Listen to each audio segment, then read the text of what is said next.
All right, we got Paul George going sneaker shopping with Calm.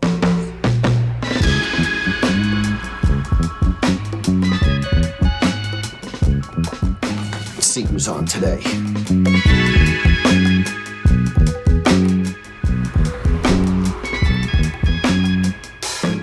Let me get fresh real quick before we hit these courts. Oh, what's up, PG? It's been a minute. JLP, of course I run into you in the sneaker store. Where else? Man, I'm in Philly right now. It's been a while since we shot together. I need you on the big show. Where are you at? Philly? I'll pull up right now. Wait, what? I'll meet you over there in 10.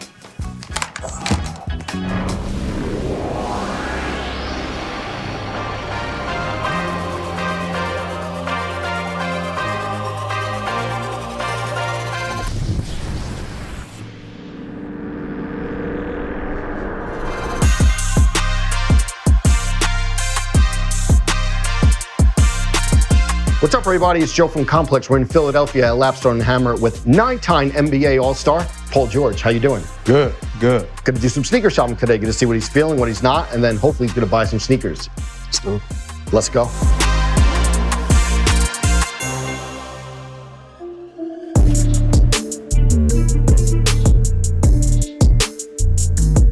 PG, I want to go all the way back before we get to some of the new sneaker history, but when you were putting your shoes together, I read like a Nike designer said you wanted to keep it simple, almost like a Janowski. If you could, you would even play in a Janowski. Is that true that low top, you would even play in that if you could? Yeah, that was originally where it started.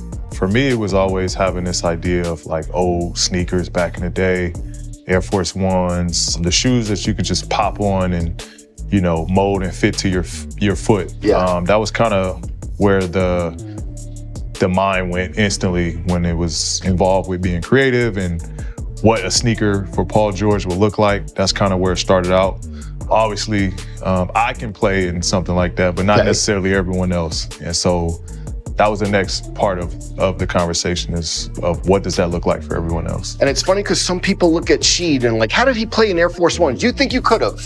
I think I could have. Yeah. I think I could have. I mean, I've played in a wide range of sneakers from like foam posits to Jordan 12s, 11s, 10s, 4s, 3s. I've played in some shoes that people might not expect or fare well in those sneakers. But at my early stages in the NBA, I was such a sneakerhead that it didn't matter. It was more kind of flexy a little bit. Yeah, exactly. I hear you. Exactly. I had to show well. And I want to bring up one shoe. What does this shoe mean to you? Yeah, that's the 25.5? Yes. I love that because you ask ball players their favorite shoe, they throw a lot at you. I feel like that's a very specific one, though. High school? What was it? High school. That was high school. That was the shoe to have right there. When Bron came out with those, that was like, Jordans for us. Yeah. Everybody wanted those. Everybody wanted to play in those. They felt good. Yeah, man, I had those in the white and the black. It was very great memories in those sneakers. One thing that I heard is that you would change shoes every single game, brand new. How many years were you doing that? 82 games, new pair every... Yeah, I used to do that probably up until maybe like the last 2 seasons. Wow. I don't know, man. I had to have a fresh pair of sneakers. I could practice in any pair, right? Yeah. It'd be an old sneaker, something that I've worn multiple times, but when it came game time, I'm literally unboxing a fresh pair, taking the padding out, and I'm lacing them up. And that's the first time they've been worn. Did it accumulate a lot, or would you give them away, or what? I would save them by the end of the year. I would, sign them, give them away, throw them to the fans, give them away to people that reached out. Yeah. Hey, can I get this sign or that sign? So I would save them for those moments. But a lot of times I would, if I see a fan in the stands after the game, pop them off, go hand it to them. So that was. They got a fresh pair of game-worn sneakers.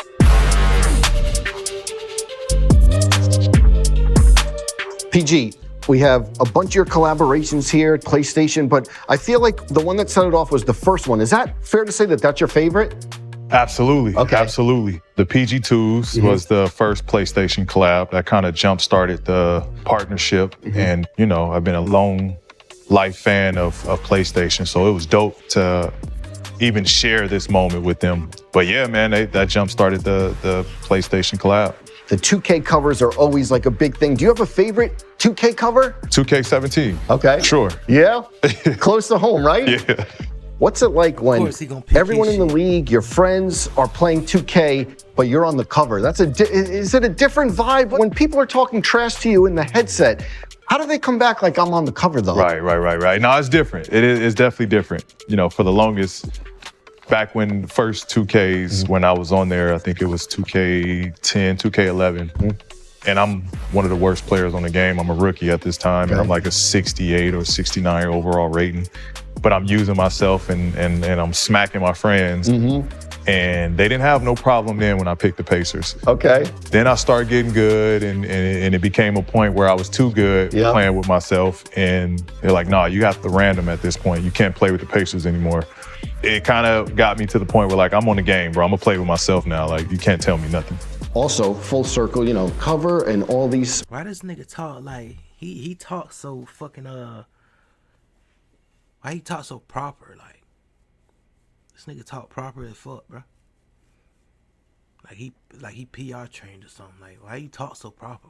Like, nigga, speak to me like speak. Why the fuck don't NBA players speak to the fans and the viewers like how they speak to their friends, bro? Like, come on, bro. But now, 2024, PlayStation Playmaker, which is the upper echelon of gameplay. What's it like to be the PlayStation Playmaker? It's a select group. Yeah, man, it's awesome that they consider me to be in that conversation as their ambassadors for you know, the PlayStation brand. But for them to consider me into this, man, it's awesome, man. It's dope. Some classics in this year's game. You know, they're always adding sneakers.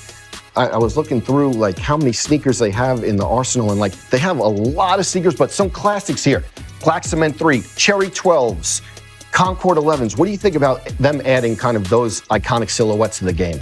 I think it's awesome. I think just for basketball fans, right? We all grew up Jordan fans. And so, yeah, these are, I mean, you named them, Cement, Cherry, Concords, like they're iconic sneakers. And it's cool that you can equip these to your My players, hit the courts, and you can be swagged out. Also, you can, you know, be in the PG2s as well. Come on. What's crazy to me is that I would have young artists on the show and I would ask them like, how'd you learn about sneakers? And they would say by playing 2K. Is that crazy? Or does that make sense to you? It just means we getting old. Yeah, I know. That's true. It means we getting old. I mean, I'm like, you know, I'm a 90s baby. So I'm like the last generation of like when Jordan was actually wearing these sneakers and kind of can remember these. Like these kids don't remember Jordan wearing these or where these sneakers even originated from. You know, our generation knew the story behind what that color was. You know, now they just wear it because it's, you know, that color looks good or I like that color. It's not necessarily because of what that shoe symbolizes. So it is crazy times. You know, it just means we're getting older. It's true. One PlayStation thing, when we were going back and you were talking about how like you used to be heavy into sneakers, did you ever think about getting these grails? I did, man. Did you ever lock them down? I haven't. And you know what's crazy? Those were in like, I was maybe in like high school, like 10th grade. Yeah. And when I seen those, I was like, I gotta get those. But I ain't had no money at that time. And they're expensive, And they're expensive as hell. And so I was just like, man, this is a sneaker that I probably would never have. And then I was trying to hunt them down, being in the NBA. I still couldn't get my hands on those. So yeah. We need to put in a call for PlayStation. I got my own collab. I got my own PlayStations. You know what I mean? It's a even more of a flex now. I got my own PlayStations. There we go. My nigga, you signed under Nike. Ask Nike to give you a pair. What the fuck? Like what? Obviously, big news is that, you know, Kiyan called you his GOAT. GOAT basketball player. Paul George. On Complex's GOAT Talk. And I also read, or I heard you say that you have some sneakers in the stash, your signature model. Hypothetically, in a couple years, Kiyan gets drafted. He asks to play in PG. Are we overnighting the shoes to him? Yeah, absolutely. Absolutely. That's little bro, man. Whatever he need, whatever he want, we're gonna make it happen. But he's completely talented. He's definitely gonna, you know, be one of those bright stars for years to come. I'm looking forward to watching his growth. But he's got it, man. He's got all the tools. Amazing. And, you know, what I like is like when people or the internet is like the best signature lines of the last 20 years. They put your Nike signature lines up there. How proud are you of the reception that your line gets? Where do you think it ranks amongst, you know, the other players? Yeah, super proud, super proud. You know, I really wanted a sneaker that all hoopers love. Like that was kind of what I had in mind and envisioned. That's why I wanted comfort to be like number one on the list. And so I'm happy that, you know, when you line them up with other guys that made sneakers, you know, I'm kind of in that upper echelon of guys that have done it. But I got to be up there, man. I know Kyrie's were super comfortable. Bron, you know, has some bangers. Kobe obviously has some bangers. But I think, man, I got to be in top that three? next. Yeah, top three, we say? I'm going to say top five. I got to be top five. Okay. You just look at, you know, years and years of, you know, whether it was college guys, NBA guys, turn on the TV, you can spot at least 2-3 people with my sneakers. And then another thing, you brought up Kobe's. More popular than ever, Kobe's. What's it like playing in those and to see kind of that line basically progress? And there was like a shortage a couple years ago, and now it seems like they're back and a lot of players are wearing them. What's it like to lace those up? Yeah, man, it's you know, every time you pop these on, man, you know what you're doing it for. It's kind of like a honor. It's a badge to be able to put some Kobe's on. And I know for me, a lot of guys that do wear them, you know, same goes for DeMar, man. You put these on, it's a level of respect that you got to come with it, and you put everything on the floor and you give everything that you have because of this guy. Yeah. Man, I'm loving it. I'm love that they're still coming with heat. They're still keeping his name alive. And guys like myself, you know, who wear these, we can kind of keep his legacy alive. But they coming with the fire, man. I'm loving it. And another thing I want to talk about, you have to clear up the biggest sneaker conspiracy in the world. The Kobe 4 Philly sneakers. The last game, did we tease? We have to hear. No. Was it a hint of where? Look, we're in Philly. Did you see the conspiracy? I saw the conspiracy. But nah, I mean, I was wearing those pretty much all series long. See the conspiracy? They're listening. The light went out. It is crazy. Look. So I mean, I saw the conspiracy. You know, obviously everyone he wearing the Philly 4s. Yeah. I was wearing that all series. You know, the 4s are probably one of my favorite Kobe's. Okay. It just worked out that way. It was nothing behind it. I wasn't planning ahead. I didn't even know Philly was an option when I was finishing. I thought I was going to be a Clipper for the rest of my career. So I thought that's how it was going to play out anyway. So, yeah, it had nothing to do with Philly. Philly fans ran with it. It makes sense, but it was nothing behind that. Absolutely. Well, talked about everything. Now's the easy part. Browse the shelves, see what you're going to take home. Let's get it. Let's do it.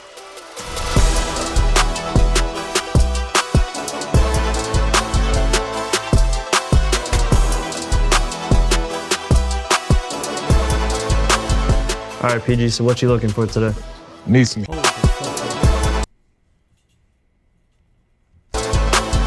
right, PG, so what you looking for today? Need some heat, man. I need some heat. First, I'm gonna start off a little light. Need some Air Forces, so I'm gonna go with these right here. Can't go wrong with a white black. Got you. All whites for show. Definitely need that in the closet. Classic. Then I'm an Air Max guy. These, I could do something with these right here. I'm gonna go with those. These is hot right here. Need some, boom. And you know what? My wife got these. So let me go ahead and match the wifey. Straight like that. You got the CDGs, Converse in blue? Yeah, but for sure we got them for you. Cool. I'll take that too. So we got some classic pairs here that I know you played in back in the day.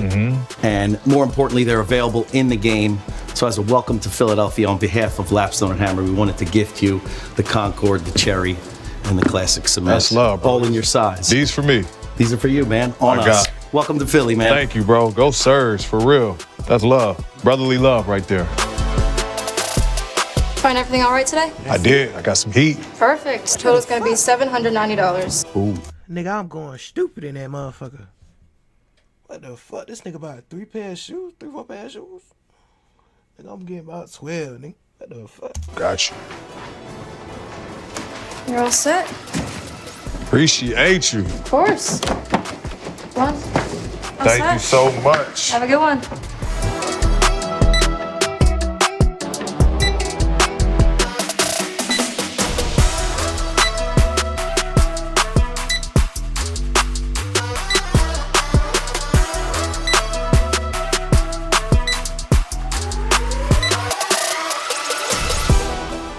Nigga got 7 pair of shoes.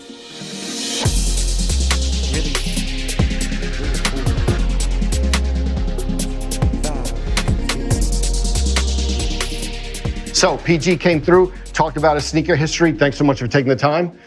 Good luck this season. Number 8, Philly. Looking forward to seeing you on the court. Yes, sir. Look Thanks forward again. to grinding out here, man. Appreciate y'all for having me. It's been real. Let me help you with these.